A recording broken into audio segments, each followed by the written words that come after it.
केडियानॉमिक्स के फाउंडर सुशील केडिया हमारे साथ जुड़ गए हैं।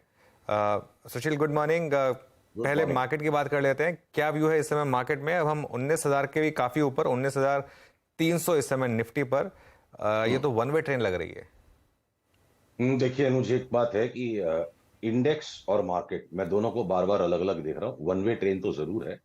पिछली बार जब हमारी आपसे बात हुई थी कि भाई 18,700 के ऊपर चल पड़े तो एक बार 19,000 दिखा सकता है, और ये चला गया 19,400 तक। 300 भी नहीं, 400 आ गया। तो देखिए, जहां तक निफ्टी का हमारे लिए सवाल है, छोटी सी एक स्टोरी आपको बताता हूँ। एक पंडित जी लड्डू खाने में बड़े माहिर थे, और जजमान ने इतने ज्यादा घी के लड्डू खिला दिए कि पंडित जी को अफारा आ गया। जजमान बोला थोड़ा चूरन खा लो। गुस्सा हो गए पंडित जी, बोले मूर्ख, अगर चूरन खाने की भी जगह होती तो थोड़ा लड्डू और खा लेता। तो हम 117 कैश के स्टॉक्स पे लॉन्ग है। जब भी अगर बाजार पलटवार मारेगा तो मेरे क्लाइंट्स निकलेंगे कैसे? तो मुझे तो निफ्टी में भी लोड हो जाऊं, स्टॉक्स में भी लोड हो जाऊं, हमसे नहीं संभल पाएगा। तो हमारा नजरिया अपने क्लाइंट्स के हिसाब से उन्हें सुरक्षित पैसा बनवा कर देना मेरा काम है। सर्वज्ञानी सर्वविदित पंडित बनना मेरा काम बाजार पर नहीं है। मैं निफ्टी को मिस कर रहा हूं कुछ समय से। और अब अगर मैं यहां पे चढ़ के लूंगा तो जो हमेशा होता है, कश्तियां साहिल पे अक्सर डूबती है प्यार की, यहां हम लेंगे और निफ्टी गिर जाएगी। तो इसलिए हमें तो निफ्टी से साइड रहना पड़ेगा। ये हमारा दृष्टिकोण है। बट अगर मैं एक जनरल एनालिसिस करूं, देखिए अब इतना ज्यादा ओवरबॉट हो गया है जो 4 दिन में, तो यहां तो कोई चढ़ के छाप के लेने की जगह है नहीं। बस पुल बैक में देखते हैं, अगर कोई 19,100 पे कोई नया बाई सिग्नल आ गया तो देखेंगे। पर अभी तो हम निफ्टी को चढ़ के नहीं ले सकते। और हो सकता है कि बाई सिग्नल भी फेल हो जाए। देखिए बैंक निफ्टी का भी जो राउंडिंग टॉप यहां पे जो बन रहा था, वो अब स्ट्रेच होके यहां आ गया। तो अब मैं बैंक निफ्टी पे अक्रॉस द बोर्ड बाई नहीं कर सकता। कोटक महिंद्रा पे हमने बाई कॉल दिया लास्ट वीक इंटरनली अपने क्लाइंट्स को। हो सकता है बंधन बैंक में एक बहुत बड़ा बाई अब बन जाए, पर मैं यहां से एचडीएफसी बैंक या एक्सिस और इंडसइंड को नहीं ले सकता। हो क्या रहा है ना अनुज, बाजार में एग्जैक्टली वही जो 2020-21 में हो रहा था। रोटेशंस के साथ करेक्शन आते हैं इंडिविजुअल स्टॉक में, और कुछ ना कुछ 4-6 स्टॉक्स ऐसे और निकलते हैं जो इंडेक्स को और ऊपर खींच देते हैं। तो इंडेक्स को सही पकड़ना और ओवरऑल सेफ्टी के साथ पैसे बनाना दोनों अलग चीजें हैं। पर हाँ, ये ना कभी शॉर्ट सेलर का बाजार अभी तक हुआ। हमने बीच बीच में जो भी सतर्कता रखी, बुरी तरह से लॉन्ग है। और जो भी बीच बीच में शॉर्ट करी वो हेज के हिसाब से थी, या 4 दिन की ट्रेडिंग करी निकल गए। तो अभी भी ये कोई शॉर्ट सेलर का बाजार नहीं है, डर है। और अगर डर के साथ बाजार बढ़ता जा रहा है तो हो सकता है और तेजी चली जाए, रनवे ट्रेन बन सकता है। वो वापस एक पुल बैक के बाद डिसाइड करेंगे। 19,000 तोड़े बिना अगर ये वापस रिज्यूम करके नया हाई मारता है, तो हो सकता है फिर वो एक अक्रॉस द बोर्ड इंडेक्स पर भी एक बड़ी तेजी बन जाए। तो वर्डिक्ट शायद अगले मंगलवार तक आपके साथ आए। ओके, चलिए अगले मंगलवार तक का वर्डिक्ट सामने आए। तो फिर आज के टॉप स्टॉक कॉल्स क्या होंगे? F&O मार्केट में टॉप पिक्स क्या होंगी आपकी इस समय की? देखिए अनुज, जिन स्टॉक्स में करेक्शन कंप्लीट हो जा रहा है ना, हम उनमें हिम्मत कर रहे हैं। तो अब जैसे पीवीआर की चार्ट आप देखो, ये एक 5 वेव स्ट्रक्चर अब बन गया, जो कि आगे बड़ी तेजी इसमें बनेगी। और एक करीब करीब पूरा का पूरा रिट्रेस कर गया। हम टकटकी लगाए बैठे हैं कि जैसे स्विंग हाई तोड़ेगा, 1405 के ऊपर पीवीआर चला, तो हमारे लिए एक बड़ा बिग बाई हो जाएगा इवन फ्यूचर्स में। एनएमडीसी की चार्ट को अगर आप देखो, एक बहुत लॉन्ग टर्म का ये करेक्शन कंप्लीट करके निकला है। आउटस्टैंडिंग ये देखिए, triangle pattern same Bombay stock exchange की चार्ट पे जो पैटर्न 417 पे था, आज वो एनएमडीसी ने बनाया। धीरज का सौदा कोई बना सकता है ऐसे 4-5-6 महीने का, तो हमको 200-210 भी आश्चर्यचकित करने वाला बिल्कुल नहीं लगता। और बहुत शॉर्ट टर्म में स्पेक्यूलेट करना है, क्योंकि ये एफ एंड ओ में है। तो 119 और उसके बाद 124 के दो पड़ाव आगे हमें दिखते हैं। पर ये दो लॉन्ग्स के सामने मान लीजिए डॉक्टर रेड्डी, सन फार्मा शॉर्ट सेल करने लायक हो गए। टाटा स्टील, जिंदल के स्टॉक शॉर्ट सेल करने लायक हो गए। अब नेक्स्ट वीक आप जैसे लार्ज आईटी के रिजल्ट्स आना शुरू होंगे, जो चार्ट्स में ऑलरेडी अंदर बहुत बड़ा करेक्शन होने के बाद अब साइकिल शुरू हो गया, आईटी बढ़ेगा, स्टील के स्टॉक्स करेक्ट हो जाएंगे, तो मार्केट में रोटेशन चल रहा है। तो ये हो गए आपके मान लीजिए एफ एंड ओ के स्टॉक्स। और अब कैश में एक के बाद एक नए बाइस आते जा रहे हैं। आज जैसे टीटीएमएल हमने सवेरे बाजार खुलते के साथ हमारा बाई कॉल ट्रिगर हो गया हमारे क्लाइंट्स के लिए। तो बाकी जो लोग दर्शक देख के लेंगे, पुल बैक में ही लेने की चीज होती है। बाजार में खींच देखिए कितना बढ़ गया 1 घंटे में। अब हमें लगता है इमीडिएट शॉर्ट टर्म में 100 रुपए की चाल हो सकती है, प्योर टेक्निकल प्ले। और 100 के बाद देखेंगे वापस पुल बैक में कहां तक आता है और कहां लेना है। अब अगर इंडिया बुल्स रियल एस्टेट और सनटेक रियल्टी, ये दो स्टॉक्स है जो मेरे हिसाब से जोर से बढ़ने को तैयार है। सनटेक रियल्टी जैसे ही 286-87 का ब्रेकआउट आता है, हम इसे डिलीवरी लेके 600-650 के लिए बैठ जाएंगे। इंडिया बुल्स रियलिटी जैसी प्रीवियस स्विंग हाई के ऊपर 62 के ऊपर जाता है, हमारा कॉल आ जाएगा कि 80 के ऊपर चलने के लिए तैयार है।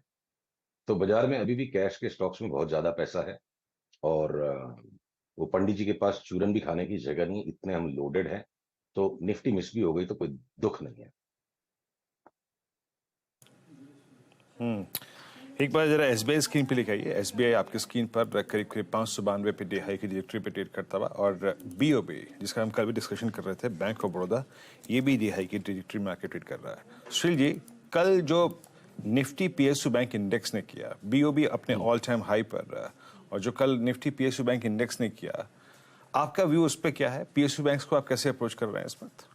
देखिए, डेफिनेशनली तो एसबीआई एक पब्लिक सेक्टर बैंक है, गवर्नमेंट ओन्ड बैंक है, बट इसका behaviour both in commercial life as well as in stock market, ये बेस्ट से बेस्ट प्राइवेट बैंक की तरह ये स्टॉक भी बिहेव करता है और ये कंपनी भी।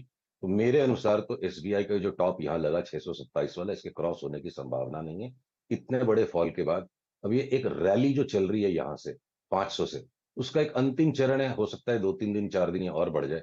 बट एसबीआई की बनिस्पत ये जो बिल्कुल अनग्लैमरस छोटे वाले बैंक है, जैसे आपके बैंक ऑफ इंडिया हो गया, ये इस तरह के जो छोटे बैंक्स हैं, इनमें हम बहुत ज्यादा ऊपर का मूव देख रहे हैं। तो हम कैश के स्टॉक्स में ज्यादा उनमें फोकस्ड हैं। और बैंक ऑफ बड़ौदा जो है, इसकी भी चाल हमें तो पूरी सी लगती है। देखिए, दो दो दिन की बात और हो सकती है, पर कोई बहुत लंबी चाल यहाँ बन जाएगी बैंक ऑफ बड़ौदा में, ऐसा प्रतीत नहीं होता है। ये जो बड़ा फॉल नीचे आया, ये ए वेव था और ये इरेगुलर बी वेव बन रहा है। इस इरेगुलर बी वेव का मतलब ये है कि इस एक करेक्शन के बाद 128 तक भी अगर आ जाए, मेरे को बिल्कुल आश्चर्य नहीं होगा। हो सकता है ये 148 के नीचे ना जाए, उसके बाद हम इसे लेंगे फॉर लॉन्ग टर्म तेजी।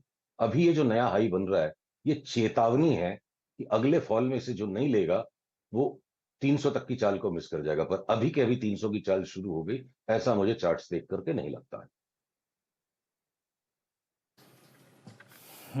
अच्छा, कुछ स्टॉक्स जो कि सुशील बहुत अच्छा मूव दे रहे हैं और नीचे से एक सब्सटेंशियल रिकवरी ली, मतलब 52 वीक लो लगाने के बाद, 3 साल का लो लगाने के बाद, उसमें जुबिलेंट फूड भी है, जिसका जिक्र यस, मैंने आपसे प्रीवियस इंट्रोडक्शन में भी पिछली किया बार था। भी किया था। आज अच्छा मूव देता हुआ, आपका व्यू जुबिलेंट बिल्कुल फूड्स पे क्या है इस बिल्कुल वक्त? यस। बिल्कुल। अब देखिए, जुबिलेंट फूड ऐसा है, इसने जो अभी नई बाजरे की पिज्जा बना दी, तो जो हेल्थ कॉन्शियस लोग हैं, अब उनके लिए pizza may not remain such a bad word just to make this juicy. ये चार्ट ब्रेकआउट दे चुकी है, ठीक है।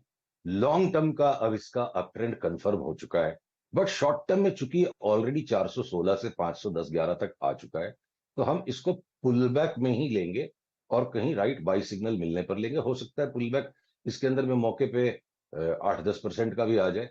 लॉन्ग टर्म के लिए चार्ट तैयार हो चुकी है, अब खाली इसमें एंट्री सही बनानी है। तो अगर कोई करेक्शन आ गया और इसमें नीचे पुल बैक मिल गया, तो इसको लेके हम डिलीवरी बैठेंगे। भले ये फ्यूचर्स का स्टॉक है, ट्रेडिंग करने के चक्कर में 5-7% में सौदा बिगड़ जाएगा, डिलीवरी लेके 50-70-80% कमाया जा सकता है। अब स्टॉक पे इसकी 1200 की चाल शुरू हो चुकी है। सुशील, एक बहुत शानदार जो स्टॉक आपने पिक किया था वो था बीएसई, बॉम्बे स्टॉक एक्सचेंज। अब कल उसमें बायबैक का भी नोटिस आया, मेरे ख्याल से आपके बाय प्राइस से करीब 150 रुपये ऊपर है अभी ये स्टॉक का। यहाँ नहीं पर अब साहब, यहाँ पर क्या व्यू ये होगा? 150 नहीं, हमारे बाई प्राइस से ये 250 रुपये ऊपर है। 250, चलिए। हाँ, हाँ, ठीक है। अब क्या व्यू होगा यहाँ पर? अब ऐसा है कि अब जिन्हें कूद कूद के लेना है ले, हमको तो जो मोटा मुनाफा बन गया उसको प्रोटेक्ट करना है। तो हमारी देखिए, हम तो रोज स्टॉप लॉस लाइन को अपना ऊपर ले लेते हैं। लास्ट स्टॉप लॉस हमने 620 का रखा हुआ है, करीब करीब।